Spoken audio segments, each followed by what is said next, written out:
less detail on the code itself, although I will cover it in some detail, which we target toward architects so they can include them in the plans. But we'll be talking more about functionality, and really what I cover on the code is things that tend to be confusing. But we'll talk about the emergency communication, how it works. We'll talk about that code interpretation. What are things that people find confusing or misinterpret, things that are inconsistently enforced because the code is somewhat ambiguous. And then I'd like to hear what you guys are seeing. So if there's anything unique in your territories, I can pass that on to Rob and help him stay aware of that. I'll talk about the most confusing or overlooked code, things that are inconsistently enforced, as I mentioned. We'll talk a little bit about UL 2525, what that will mean to you. And then I'll go through an overview of the various product offerings in this line. A lot of folks I find aren't familiar with how the system actually works, what it's supposed to do. I've got a very brief video, and I will warn you, Teams sometimes does not play well with the audio on this. So if you guys are not able to hear the audio, let me know, and I'll skip over it. But I'm going to start this, and just let me know if you can't hear it. Oh. Try again. Teams isn't cooperating in a lot of ways this morning.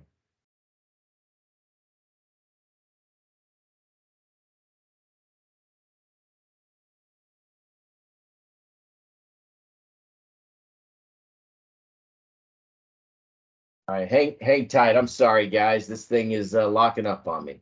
It's okay.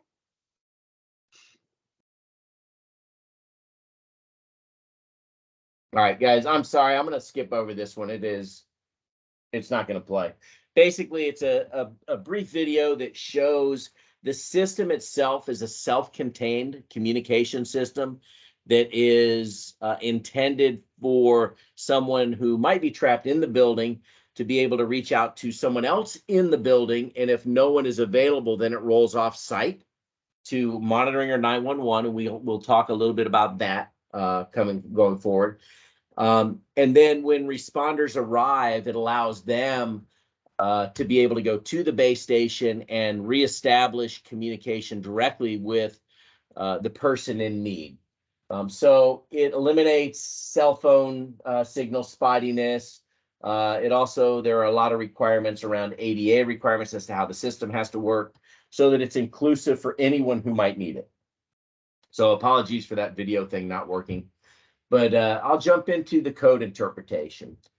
And so it's confusing, often misinterpreted. Some things are overlooked. Why is that? Well, for the most part, you've got 3 or 4 different governing bodies with a say in things. You have IBC, you have the NFPA, you have ADA, which is really where all of this kind of kicked off. And then you have local code. For example, Florida does not follow IBC. They have Florida building code, FBC. So there's a lot of overlap. There are some differences in what one code requires versus another. And so that leads to things being missed if people are only looking at one of the governing bodies when they go to do submittals and installation. Version adoption is another challenge, right? If you look at the map, this is just a baseline, and this is not the most current version of the map. It'll change a few times throughout the year. We do keep a version updated on our website. You're always free to go look at rathcommunications.com. If you're working on a project in another state and you just want to understand as a baseline what version of IBC they're on. But there again, if you're used to working in one territory and all of a sudden you go to another, they can be 5 years behind or 3 years ahead on the version of code that they're looking at. And then who has jurisdiction, right? We find fire inspectors and building inspectors tend to be the ones that do the inspections. Fire inspectors, because so much similarity with the emergency communication systems follow the fire alarm systems, we tend to see what I'll call just better inspection and understanding of these systems. Oftentimes, building inspectors aren't even aware that these systems exist and will completely overlook an inspection of them. So another thing that leads to inconsistencies. And then there's still some ambiguity in the code, right? And typically when I go through this with architects, I'll go through the various years of code chronologically because you can see where the changes have been made. And typically the changes are to alleviate where there was some prior confusion. So there is still that issue. And then I'll open it up here for questions and then ask if anyone has any comments. Is there anything in your territories that you've seen that may be leading to some of the confusion or issues? So any questions at this point? All right. So what am I typically asked when it comes to code? And usually I will get, a dozen calls a week about different things around product function, but mostly about requirements for these things, right? And the one thing that I am most frequently asked is, where do the call boxes go? We'll see drawings that has them in the stairwells and the elevator landings, or both, or neither, right? So that's the number one question that I get. I see plans that are written based on old understanding of what the code was. And so oftentimes they're way overstating what is required, which leads to potentially losing a bid if you're not aware. What I tend to try and do with my customers, when it's something where they've got it incorrectly spec'd, I'll let them know, hey, bid this to spec, but understand you can reduce this by a third, when you go into submittals, if you get them to agree to go with code versus plan, things like that. So why is the call box location so confusing? Well, when we talk about area of refuge, and we all do, when I say we, us in the industry, we do a disservice by kind of referring to it as an area of refuge. But when you're talking about an actual area of refuge, you're talking about a physical space, right? You're not talking about the actual system.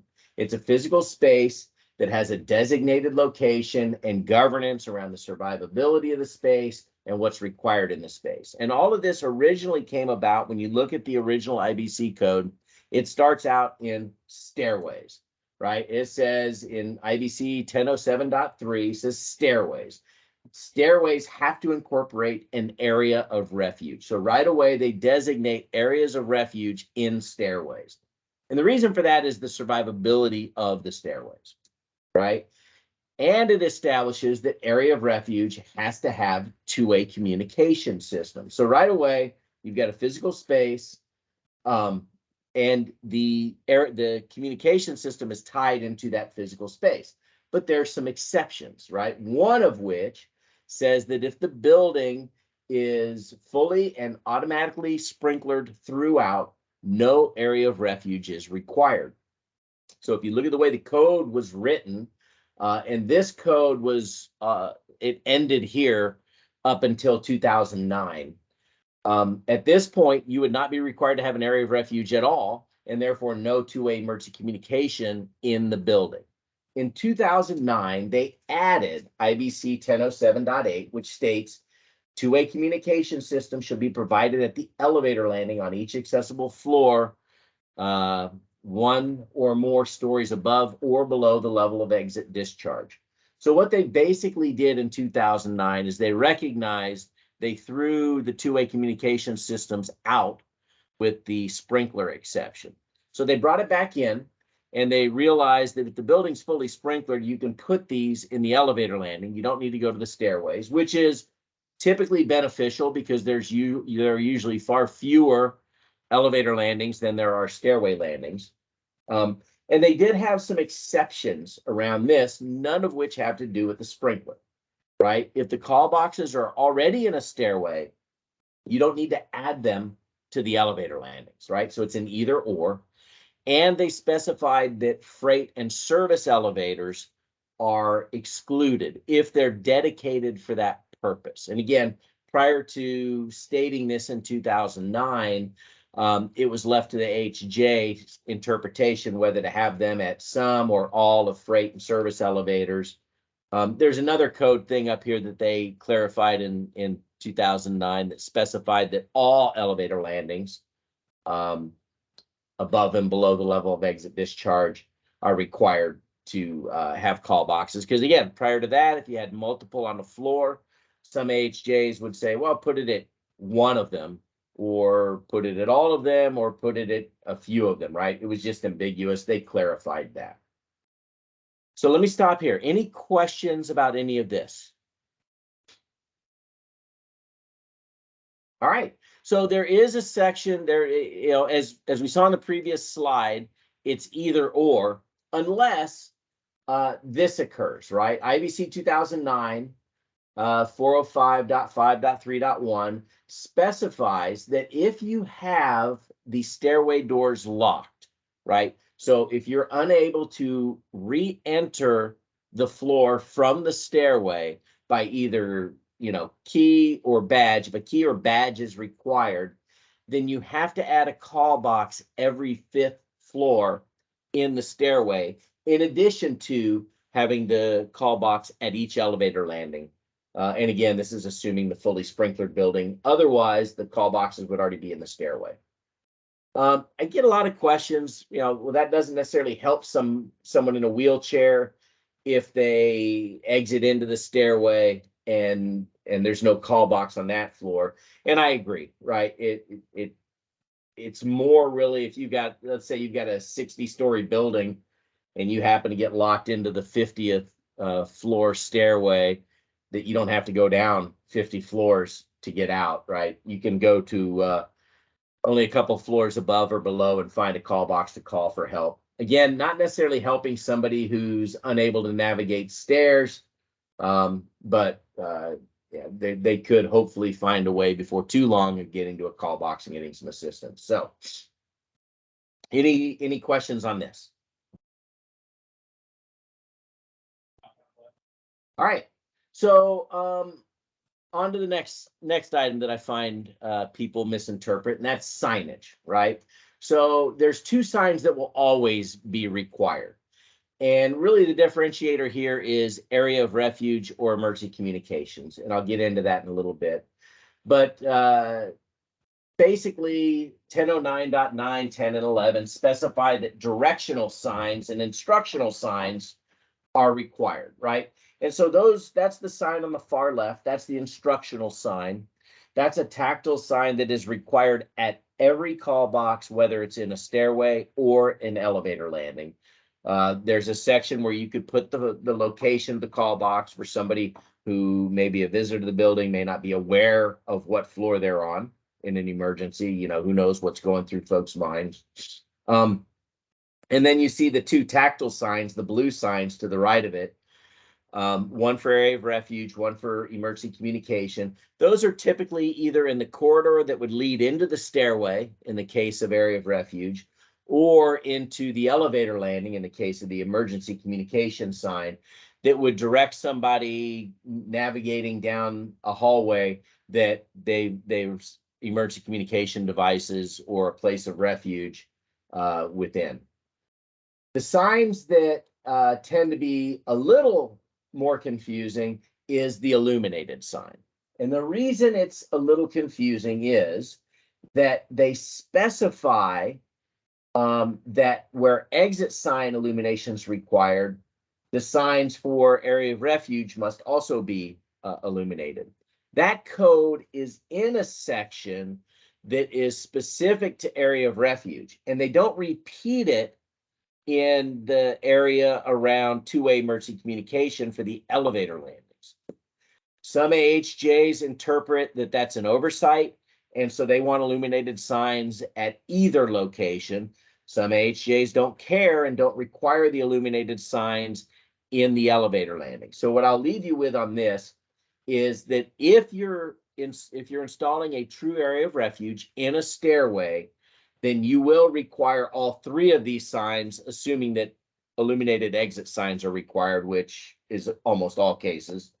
And then if it's going in an elevator landing, I will always quote the illuminated sign when someone's asking me for a quote, just so they have it. But you may or may not need it. What I'm finding more and more are that installers are just going ahead and installing it. Particularly when you look at the screen here, we have two different types, not just in the verbiage, but in the actual style of sign. We have the powered LED sign, so it's hardwired with battery backup, much like you see the exit signs are illuminated. And then we have the placard, which is a photoluminescent glow-in-the-dark sign, which I have yet to have an AHJ not accept that sign. Those, the photoluminescent signs are typically a little over $100 less per sign. Plus, there's no wiring. It's a lot easier to install, a lot quicker, a lot less expensive. So I always recommend go with that unless it specifies the hardwired powered sign. So any questions on signage? Nothing in the chat. Yeah, what we got? Nothing. Oh, I'm sorry, nothing in the chat. Oh, no, nothing in the chat. Got it. All right. More inconsistently enforced codes, supervision. So supervision is something that is not found in IBC. When you look at the IBC code, it does a really good job of telling you what is required. When you begin to look at NFPA, it tells you what's required, but it goes into much greater detail about how it has to function and operate. And supervision is one of the things that is in NFPA and not IBC. So what is supervision? Basically, it says all pathways between a remote area of refuge station, right, which would be a call box, and the central control point, that base station, should be monitored for integrity. So supervision is the proactive monitoring of the devices and pathway to ensure the system is functional and to enunciate or alert if there's a fault in the system. And that's so that you don't find out 3 years down the road that a call box hasn't been working when you're in an emergency situation. So that's one of the areas that some jurisdictions are absolutely militant. It must be included. A lot of jurisdictions are not aware of it and don't include it. All of our systems inherently have supervision built into them. How you capture and enunciate it is up to you. We have some optional devices that will help ease that. And then, there are some installers that have their own method and they can do it that way because, again, all of our devices that require supervision have that supervision inherent to it. Another section that can get quite expensive if you don't catch it up front is pathway survivability. And this gets into that 2-hour rated cable, right? So if the building is level 2 or level 3 and must have 3-hour rated construction or 2-hour rated, then the pathway for the system, so much like fire alarm system, that pathway for the area of refuge to a emergency communication system must meet 2 hours. How can you do that? Well, as the code's written, you can do it by either enclosing the wire in a 2-hour rated enclosure, right? So if you can run it in a stairwell that's rated, or if they've built some vertical risers with, to pull cables that, concrete block, 2-hour rated, you can use regular cable in that. Anywhere you would leave that rated enclosure, you would need to splice and leave it with 2-hour rated cable to make your horizontal runs. But basically, as long as the entire pathway meets 2 hours by either cable or enclosure, then you've satisfied this requirement. Again, something that a lot of inspectors aren't aware of. They don't know to look for this. But it's something that, we try and point out to make sure that, they don't run afoul. I have had situations where I have tried, and if you're not aware, the 2-hour rated cable can be extremely expensive. 4-pair UL 2-hour rated cable is about $13,000 for 1,000 feet. So about $13 a foot. Some of the 2-pair, some of the 18.4 cables, those run anywhere from $3,000 to $7,000 for 1,000 feet. So it's very expensive. I did have a customer in Charlotte who is Mecklenburg County is very known to look for this, and I tried to warn the guy that they're going to catch you on inspection. He was trying to save money, pulled regular cable, ended up having to rip and replace with the 2 hours. So not only did he have to pay for it anyway, had to pay additional labor to do the rip and replace. So it can get expensive if you don't know up front or you choose to ignore it. And then UL ETL product. So I'm going to lie to you here in a minute, and then I'll tell you why I lied shortly. So I'm going to tell you that there's currently no IBC or NFPA code requiring UL listing for Area of Refuge two-way products. UL 2525 was published in June of 2020. And when I first put this together, there were no references to UL 2525. So there was no requirement for it. When the 2022 NFPA released, it references UL 2525 as a requirement. As you guys likely know, no jurisdiction is currently enforcing the 2022 NFPA. So it is currently not a requirement anywhere by code. I have been told by a couple of the HJs in my jurisdiction that once a product is available, they're going to start requiring that product. They're not going to adopt the full NFPA 2022, but they are going to start requiring UL 2525 portions when products become available. So to that point, I will show you in a little while a product that we have that is manufactured and designed to the UL 2525 listing. It is currently with Intertech being tested to the UL standard. We have not yet received, we expect it by the end of the year. We've not received that listing yet, but it is a live product that we are selling and we have installed. In fact, I was down in Boca Raton a couple of weeks ago, helping a contractor with their first install of it. I went down, helped them fix some wiring, things they had done wrong, and helped them program it. I will show you some of that. If you're familiar with our other products, there's some great advantages to this new product, but we'll get into that here in a little bit. But just know that I have in my jurisdiction, I know Mecklenburg County, the city of Birmingham in Alabama, and Miami-Dade require UL listed products. Even though prior to 2525, there were no specific UL code that required the Area of Refuge to do anything different than what it does. All right, so it was basically the same type of, the listing was like the can opener or hair dryer in your home, right? It basically meant if you plug it in the wall, it's not going to blow up. That product's more expensive if it's UL stamped because of royalties and licensing that we have to pass on. We charge more for the UL stamp product. So I sell outside of those three areas. I don't quote the UL listed base stations and controllers just because they're not required, and they just drive up the cost to the contractor. So let me take a pause. Covered a lot of stuff that last thing. Any questions about supervision, pathway survivability, or UL listing? Don't be shy. I know it's a lot of information. So if you need clarification, please ask. All right, I'm either doing a great job or I've lost everyone. All right, so something else, and this is great if you guys are selling maintenance contracts. There is an annual testing requirement for the two-way emergency communication systems. It is in NFPA. We actually have a testing worksheet that we just put together because a lot of folks don't have one for testing the system. So if you need that, let Rob know. He can get it to you.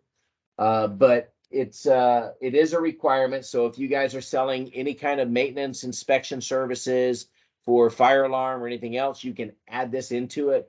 Also, there's battery backup requirements. Some of our systems have internal batteries that are serviceable. I'll talk about those when we start talking about some of the product. You can add the battery into your maintenance agreements. And again, if you're selling monitoring, package it all in and include the inspection of these systems. So let me recap the code to this point. Call box location, try and simplify it if the building's fully sprinklered, at the elevator landings, otherwise stairwells. So it's an either or unless the stairways are locked, at which point you would need them every 5th floor.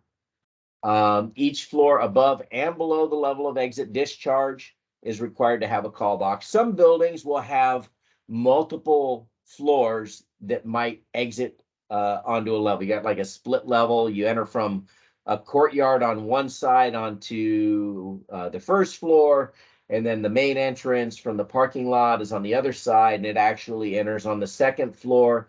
In those cases, neither of those floors are required to have a call box, but every floor above or below those would.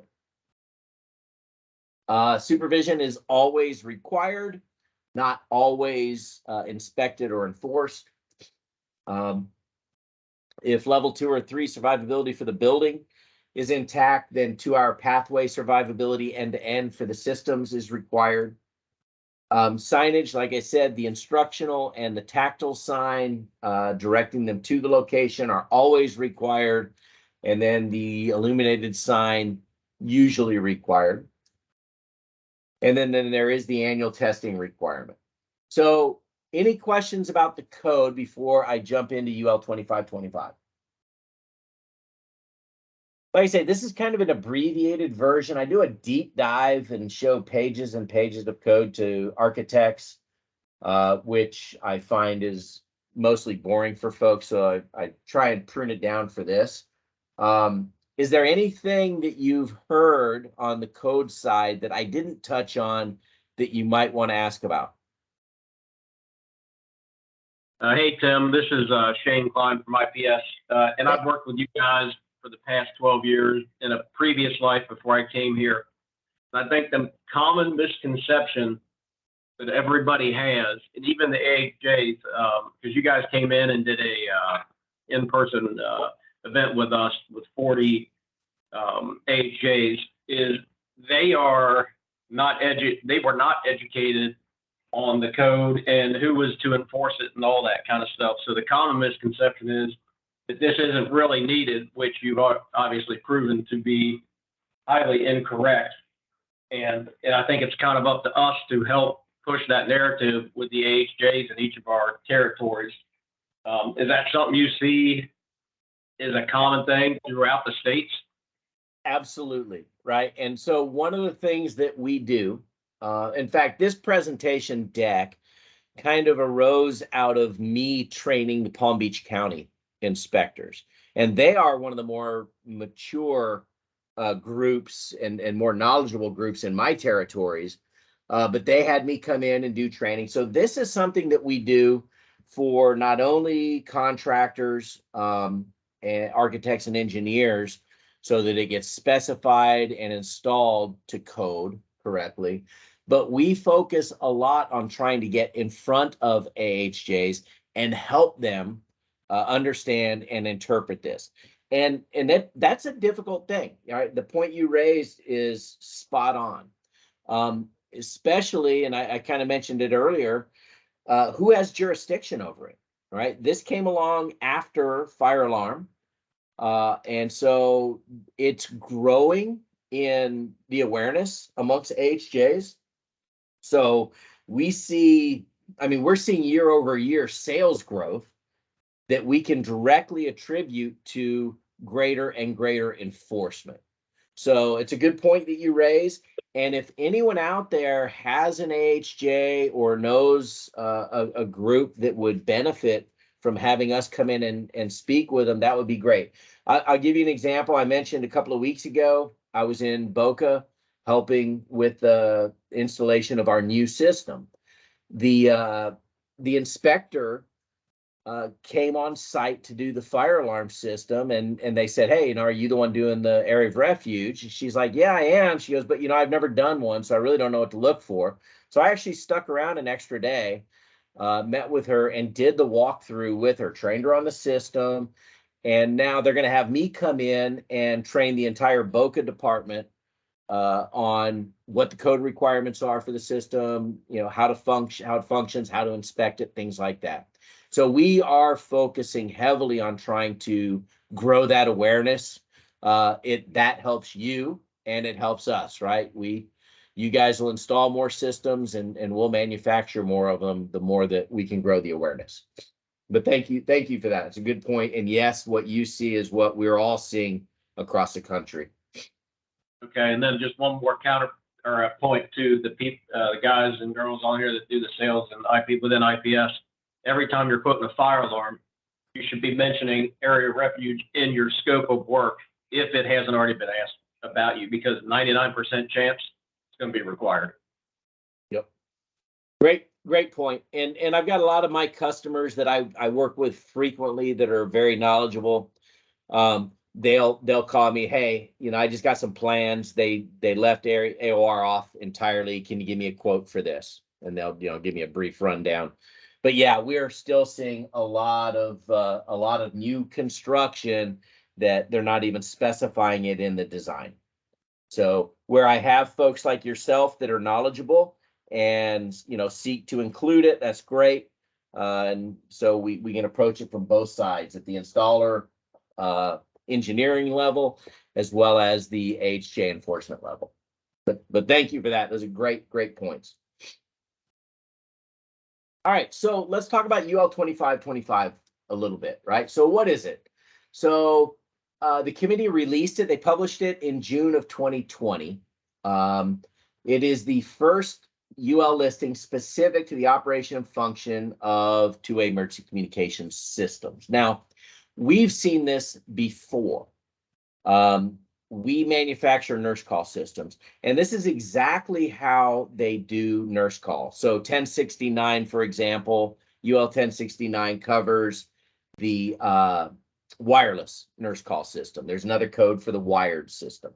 And the way that it's addressed is NFPA states, hey, the system must do A, B, C, and fully comply with UL 1069.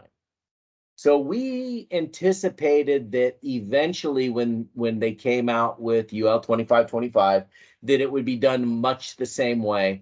And that's exactly how NFPA has done it with the two-way emergency communication systems. It does the same thing. It says, the system has to do A, B, and C, plus fully comply with UL 2525. So that's how a private for-profit company like Underwriters Laboratory becomes a code specification, right? It's deferred to them. And that's exactly how it's done in this case, right? So NFPA 72 basically states two-way communication systems must comply with applicable standards, such as UL 2525. They apply it to area of refuge, stairways, and elevator locations. So they're very clear in what it encompasses. And that the communication system must also comply with the building code in force. So they don't say that it supersedes anything. They're saying, in addition to whatever code you have, it must also do this. So exactly what we were expecting is what they've come out with. When does it become a requirement? No jurisdiction has set an actual adoption date for the 2022 NFPA yet. So we suspect it's probably going to be 2, maybe 3 years as we see jurisdictions lag, and a lot of them will only review code every 3 to 5 years. So we don't anticipate this will be an immediate adoption. But like I say, I already have some jurisdictions that have said as soon as your product's listed, that's what we're going to require. Are there any systems available today? So yes, as I mentioned, ours is available. However, it does not meet the listing standard as of today. What we're doing, we've sold several and we have many installed already. And what we're going to do with those systems is when we get the listing, we will replace the items that are not UL 2525 stamped with UL 2525 products. So there's no risk to them should the UL 2525 requirement come into the future. Not that anyone has come in and said, hey, you can do a rip and replace on code changes for these systems anyway. But we are just protecting anyone who's bidding jobs now that may install a year out, that if the code does come into enforcement, we've got you covered. So just a couple of the things that UL 2525 require that were not a requirement of NFPA or IBC prior to this, right? One of those things is a broadcast message. The master control unit has to have the ability to simultaneously broadcast a one-way message to all of the call boxes. ID calling location to monitoring service, right? So when the emergency signal's transmitted off-site, and I didn't cover that in the code, but basically, and most folks are aware of this, but basically, if the base station is not constantly attended, then there's a requirement that if it's not answered, it has to roll off-site to either 911 or a monitoring service. And in this case, UL 2525 requires that the system has to give an ID location. That can be done from caller ID. That can be done by a recorded message that provides the address and location. That's how we do it. We do it with a recorded message, and primarily caller ID will work. It works just fine until you go cellular. And we've had some issue, right? So as you've, I'm sure, experienced more and more building owners getting rid of digital and analog lines, they want to go to cellular. Cellular's great, but it doesn't work real well with caller ID because it's a mobile service. So you can work with the local jurisdiction to try and get the location entered into the cell provider's bank. But we've tried that with a couple and it typically doesn't go well. So we continue to use the recorded message for that ID calling location. And this is not unique to our UL 2525 product. All of our systems today have that ability. So this is not new for any of our systems. ID call box location to the base station. So the master base station has to be able to display which call box is calling. All of our systems, again, do that today. They're all extension style type phones. But the newer system, it has a digital interface. So whatever you enter is what it'll show to the base station as its call location. So real briefly, any questions about any of this portion of UL 2525 as it relates to the base station? Hey, Tim, it's Tim McHugh from IPS. Hey. And just a quick question regarding the monitoring requirements. If there is an interest for cellular, because there is often that interest to save money, use cell, not get phone lines and whatnot. Mm-hmm. Do we attach like an external cellular device to the system, or is that something that Rath is providing? Yeah, so I can speak for Rath here, and other manufacturers may do it differently. All of our devices natively use analog POTS signal for the dialer. Every call box has a dialer within and is an independent phone separate of the base station. So if the base station goes away, that call box can still dial off-site, provided it has dial tone. And natively, all of our devices look for analog POTS, including our new UL 2525 system, as well as our IP-based system, which is kind of ironic. Most people, when they request an IP system, they don't really need it. They've basically seen that they're going to get a VoIP line and they assume they need an IP system. And the irony is that even with an IP system, it's still using analog pots for the offsite and would still need a VoIP converter. So how we handle that is kind of how you described. We have gateways. We have a VoIP gateway, so it will make the conversion between the pots and the VoIP signal, and it's external to the system, so it just needs to take the phone line, plug it in one side, plug the other side into our system. And the same with cellular. We have a Verizon and we have an AT&T cellular gateway solution. Same thing. You plug that cellular gateway in between our system and the, well, in the case of cellular, the air, and it will make the conversion over from that analog pots to cellular. Now, I will point out on the cellular side, we do not test our systems with other vendors' cellular modules. Our cellular module sends the voltage required when it has a cell signal. It will send that voltage to our system, which is used for supervision. A lot of cellular dialers just sit idle and dormant until you start to initiate a call. Well, in our case, because the system's supervising, looking for a phone signal, if that phone signal doesn't exist, it's going to go into an alarm condition. So I can only speak to our dialers. Our dialers provide that feedback to prevent false alarms on the supervision side. So, good question. Did I answer everything? Yeah, that was very thorough. I appreciate it. I think bottom line, if there's interest in cellular, we can work with Rath, kind of keep it in your whole ecosystem then. Yeah, like I say, others may work. I don't know, but I do know specifically ours was designed to provide the signal so that supervision doesn't become an issue. And then I guess just another quick follow-up. So it seems to me it's very, very similar to elevators, and we currently have elevators monitored by a third-party central station. I would think that is that the code? Because I think you mentioned possibly calling a 911 center. Do you have any kind of clarification or direction on that? Yeah, happy to. The code specifies 911 or monitoring. Okay. That said, you're going to find most jurisdictions are not going to accept 911 as the solution. Yeah. Because of the problems it creates, right? Right. I would think they would not like, false alarms, false activations of the system. Exactly. Right. We've seen installers mount the call boxes. Let's say you've got an elevator floor that has 2 elevators sharing a landing. Mm-hmm. They'll mount the call box between the 2 elevator doors right above the elevator call button.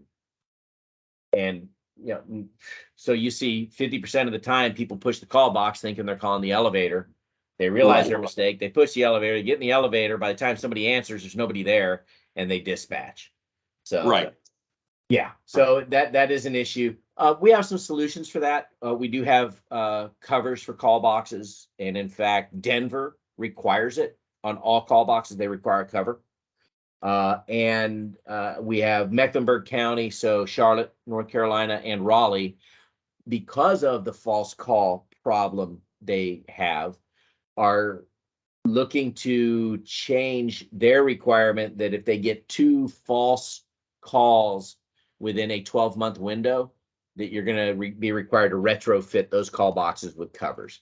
And it would just give somebody pause, right? Before, oh, maybe this isn't a button I push. There's a cover on it. There must be a reason. So they're just looking to minimize that. Last question, then let's get back on your presentation here. So if a call goes to a central station, do you know whether a central station, what their callback options are? For example, on an elevator, many of our customers choose to have a call go to the site or a contact to do some sort of verification that in fact there's an issue, as opposed to, say, a fire alarm where there's no ifs, ands, or buts. First call is going to the fire department, then the second call is going to contacts at the site. Do you have any idea which way it goes? Is there clarity on that? Yeah, there's no clarity. It follows similar to the fire alarm side, right? So typically, if the person pushes the button and they get the monitoring service, if they can communicate, they'll ask, hey, well, what's your emergency? And they say, hey, I fell and I twisted my ankle. So they can have a conversation about how to address that and how to dispatch. So there's nothing specific. It's ambiguous and kind of left to interpretation. But Yeah. typically, like the fire, if there's no response, they're going to dispatch emergency services, because it could be there's no response because the person's overcome with smoke or they're shot and bleeding out. Who knows Right. what the emergency is. So it tends to follow more along like fire alarm than something else. Okay. But Okay. they do typically try and establish communication with the caller before they dispatch anything, and then Right. and make that determination. Good question. Okay. Yeah, thank you. I appreciate it. All right. Anything else? Yeah, I have All a right. question. Yes. If you're having the system monitored by a monitoring station, when someone pushes a button and walks away, does the call box transmit the location, not just of the address of the building, but which floor it's on? Yeah. So this is the beauty of our systems. You record the message. So in almost all cases, we recommend you put in the building address, building name if it has one, but sometimes, with naming rights selling, that may become outdated.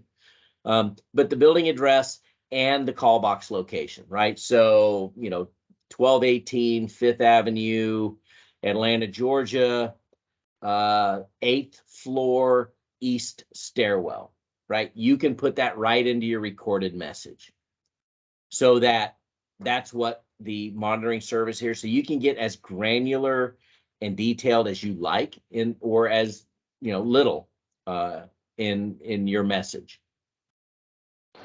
Okay. And that's a good point, right? That's something caller ID won't give you.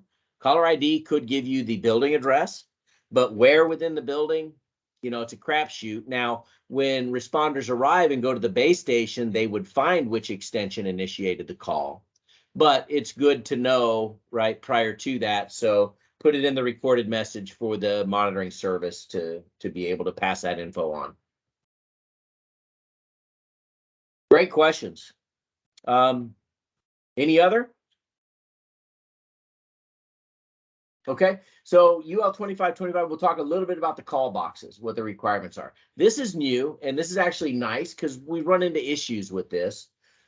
Some people will mount a call box directly under a fire horn, and I'm sure you folks know that a blaring fire horn makes it almost impossible to speak on a speakerphone and be heard or hear. So they have come out with a minimum speaker volume, 70 decibels at 1 meter for the call boxes. I don't know that 70 decibels at 1 meter is loud enough to overcome a fire horn right above it. But that's just something to be aware of as you are looking at call box placement. Take a peek at where the horns might be and do your best to put a little distance between them.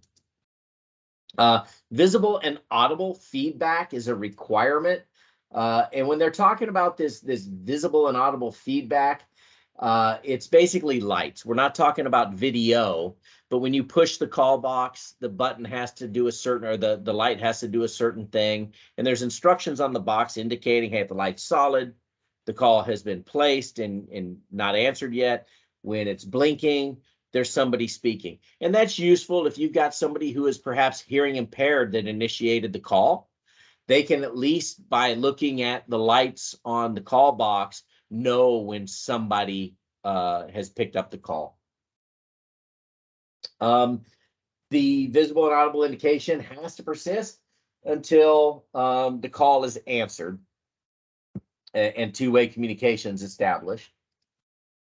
And then this is new as well. Our earlier versions, they have lights on them. They have a light, but the light is not illuminated when the item's just sitting idle, right? There's a requirement for UL 2525 systems that has to have a continuous visual power on light indicating that there's power to the system and it's functional. Any questions about the call boxes? All right, supervision. They get a little more detailed in supervision. As we mentioned earlier, supervision is that proactive monitoring from endpoint to endpoint of system functionality. In this case, it says, hey, if you have an issue, it has to enunciate within 200 seconds of the occurrence of the fault or restoration to normal. So it does allow for, a power brownout to occur and restore prior to alarming, but it does have to alarm within 200 seconds. You have to have different tones for different issues. So a call is going to initiate one tone, a trouble situation would initiate a different tone. So just from an audible standpoint, there'd be an indication, oh, that's not what I would normally expect to hear. And then clearing and muting of the alert. So you can mute an alert because, as you guys know, right, if you have a fault, someone may not be there within 5 minutes to fix it. So you can mute the alert, but UL 2525 requires that it must re-alert within 24 hours of being muted. So you can't ignore something for 6 months. Well, you can, you just have to push the button every day to mute it. But that's what the intention of that line of code is. And then supervision of power. That's been kind of an ambiguous area of the code in the past. It calls for supervision, but not necessarily supervising the power source. UL 2525 provides a requirement for monitoring the primary and backup power on the system. So you'll know by alert if the system is on its backup power, if perhaps grid power has been lost. So any questions around any of these? All right, so that's it on UL 2525. Like I said, there's more to it, but those are the key things that I think, are meaningful for you folks. So I'm going to jump into our products around the two-way emergency communications, right? And we have 4 systems, right? 2 are analog, our Smart Rescue and our Command Center. We have our digital IP Command Center, and then we have our fully addressable Smart Command, also you'll hear referred to as BOSS system, and that's the UL 2525 system. As far as the call box functionality, they all operate the same. The end users push a button, it's a speakerphone per code. They all have two-way voice capability, even though it's not necessarily required in the earlier code, but all of our systems have two-way voice. They don't just dispatch a recorded message off-site. And that's something most HJs want anyway. And each system really kind of addresses a different need. So we're trying to be efficient in the products that we carry, so you don't have to install a Cadillac system where you only need a Kia, and no offense to anyone driving a Kia. But each one kind of addresses a different area. So I'll start out with our Smart Rescue system. This is our lowest cost of entry system.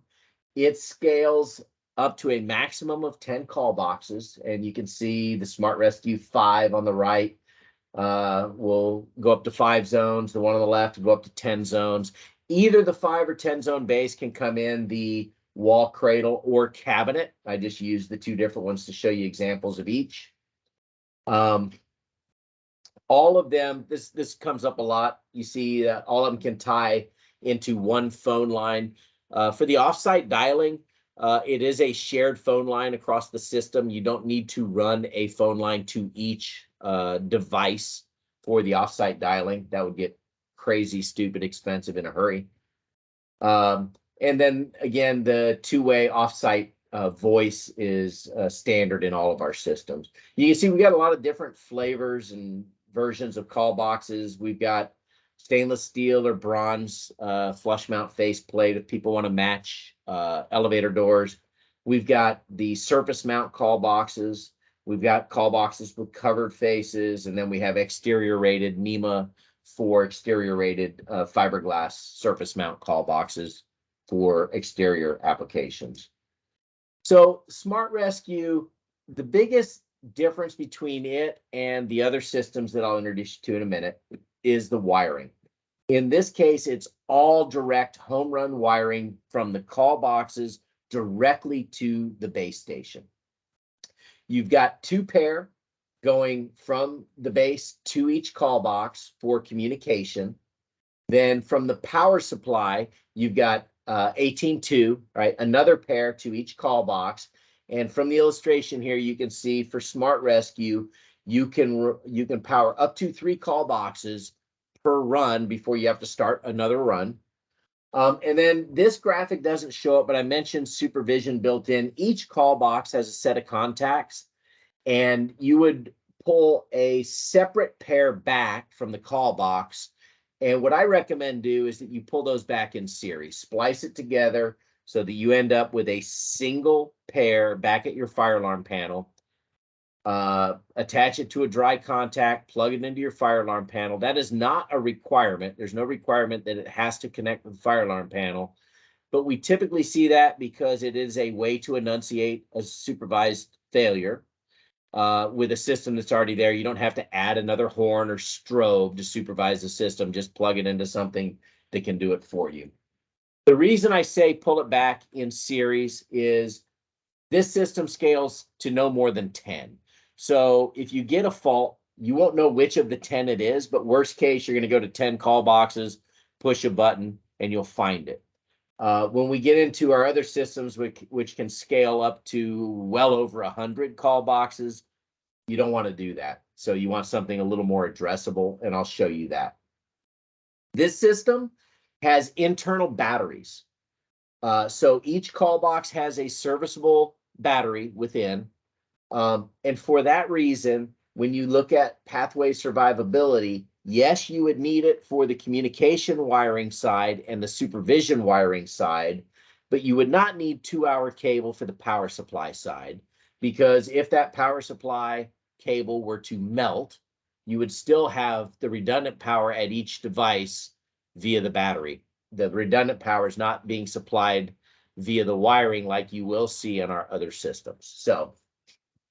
So any questions about Smart Rescue and where it might apply?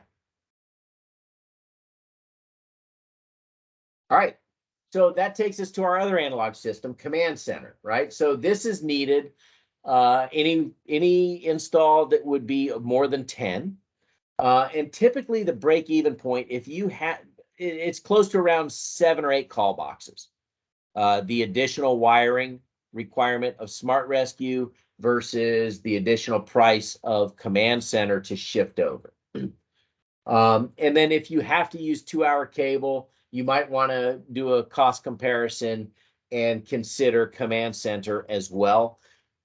One of the biggest differences with Command Center beyond scaling above 10 is the wiring topology. And it introduces a distribution module, which you see in the bottom left corner of this picture.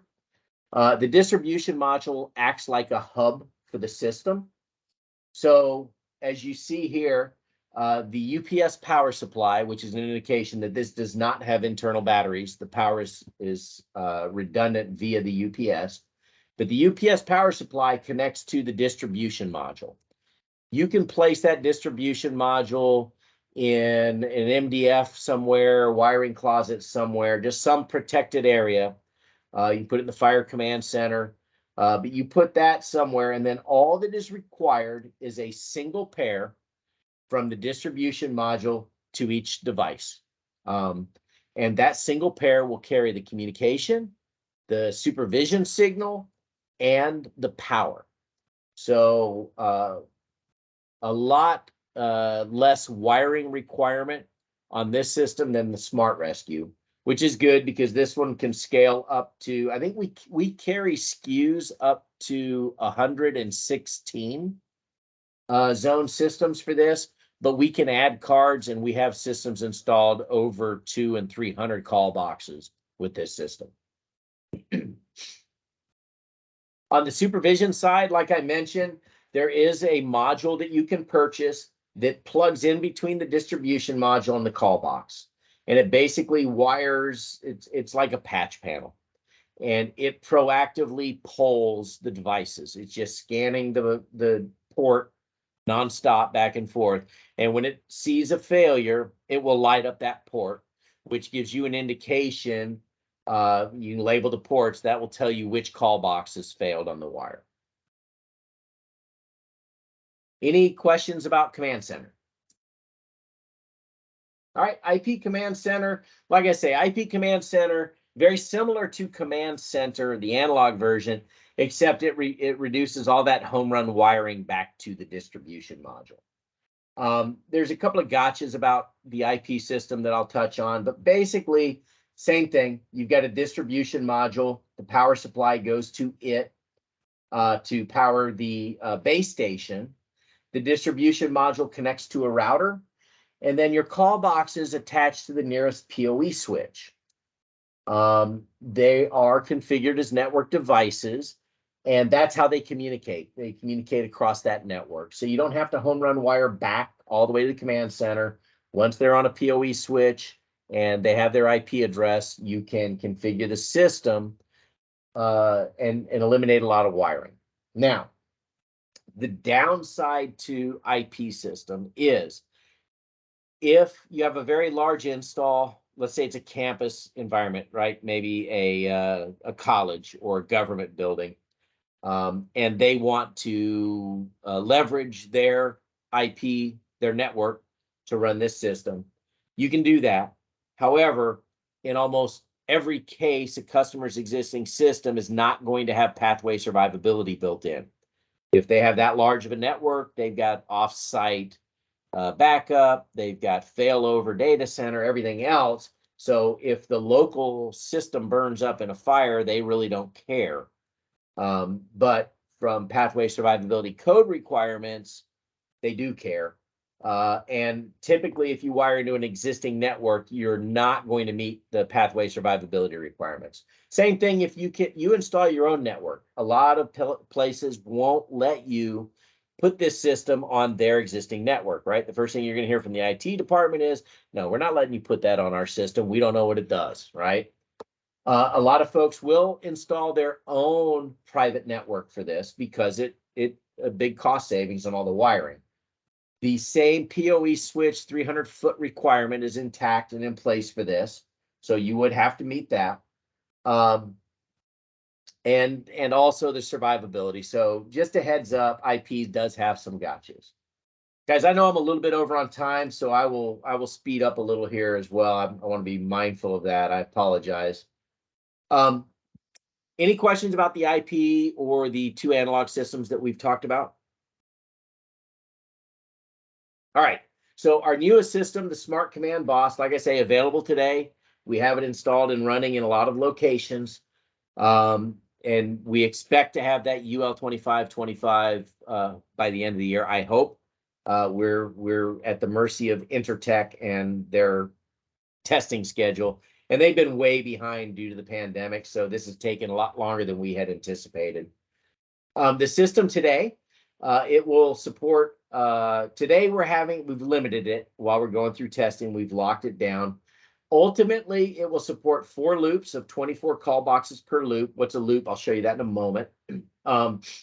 So it will ultimately support up to 96 call boxes. In the current iteration, we are only releasing it with 2 loops. So it will support up to 48 call boxes, which really covers probably 95% of our installs anyway. We find, I think, most of our installs are somewhere between that 8 to 15 call box range anyhow. It will support up to 2 call commanders, base stations. Ultimately, today we're limiting it to 1. It will support up to 2 phone lines for dial out. So if they want a requirement for a primary and a secondary, and I have had one customer that the HJ wanted a primary landline and a secondary cellular line. And then this is a fully addressable daisy chain topology, right? Call boxes, we cut out a lot of the different colors and versions. We have 3 types of call boxes for this. Stainless steel flush with or without a cover, stainless steel surface with or without a cover, and exterior rated call box with or without a cover. The call commander can come in a desk mount or a cabinet. The nice thing about this system is the call commander is all digital interface. So whether it's 1 or 48 call boxes, the size of that call commander does not change. It does have the head end, the boss, is the brains of the smart command system. And we're using an inverter and battery tray power supply system, so you can just add batteries as needed. And as the batteries each reach their end of life, you don't have to swap out an entire UPS unit. You can just replace batteries and keep your inverter in place. So the topology, like I said, you can have up to 4 loops. Ultimately, in this iteration, up to 2 loops of 24 each. And they daisy chain in. So 18-4 cable. It uses modular screw terminal connectors, and you just plug them into the call box, out of the call box, into the next call box. So a lot of savings in wiring with the daisy chain topology. It has a software programmable, so you would just plug a laptop into the boss head end, launch the software that ships with the systems, included with the system. You can do the entire configuration, naming of all the systems, setting the dial out numbers, how long it rings before it rolls off site, if it rolls off site at all, or even bypasses the base station. Raleigh, North Carolina, in their school systems, they want any call box press to go directly to 911. It bypasses, they don't want any delays. So anything there goes straight to 911. You configure all that via software, including the recorded message, which is text to voice, and you upload. So the example I'll give you, when I did the system in Boca, they had a 23 call box system, and I had the entire system fully configured with the recordings uploaded in about 45 minutes, which is a huge time savings over all of our other systems. Any questions on the loop, topology, wiring, daisy chain, any of that? All right, and this is what the connector side of the boss looks like. So you can see the 2 phone line connections on the left. In the center, you've got your 4 different loops for the call boxes. And loops are useful, right? Because if you have multiple vertical rises, you can run one loop up one, the other loop up another. That's why we've gone with that type of topology, so you're not having to daisy chain a bunch of horizontal runs to get to another vertical. And then the 2 connections for call commanders. This system does have Supervision built into it. And it will, on that little, if you look at the little LCD panel on the far right there, if the system has a failure, there's a button you can push that will mute the alarm, and it will show you where the break is. It'll be like CB8, X, CB9, and you know that your fault lies somewhere with call box 8, 9, or in between. So it will help you identify the location, and it is built in. And again, this was designed from the ground up to meet that UL 2525 code. Yep, there you go. I got ahead of myself. So yeah, the built-in monitoring. It does have the additional inputs. You can supervise other items. There's a connection that you can enable that will fault on a voltage spike. There's one that you will enunciate on a voltage drop. You have your power supply. As I mentioned, that's a requirement of the code. Your power supply monitoring comes into here. And then your output to go to your fire alarm panel to enunciate there, if you like, also comes out of the head end. So that's it. Any questions on any of the systems or any of the code? All right. So like I mentioned before, right, we do a lot of this education for engineers, architects, contractors, AHJs. We'll provide product overview and knowledge. You ever have a question, we on the sales side are a resource to you. Feel free to reach out to us.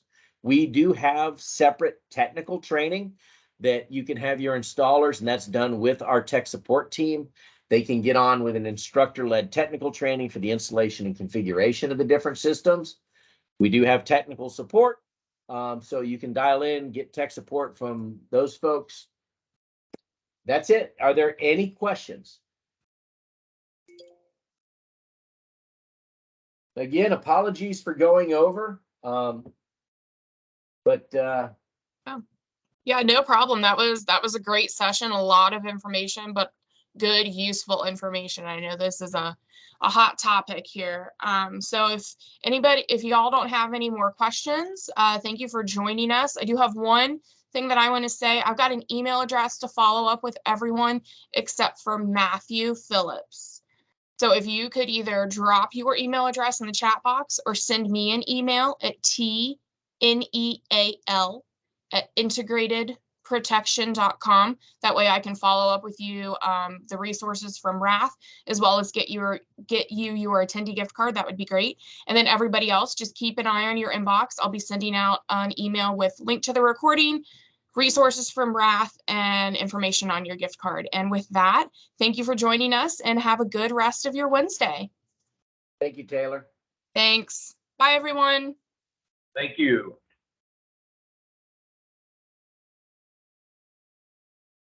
Thanks, Taylor. Thanks. See y'all later. Bye-bye.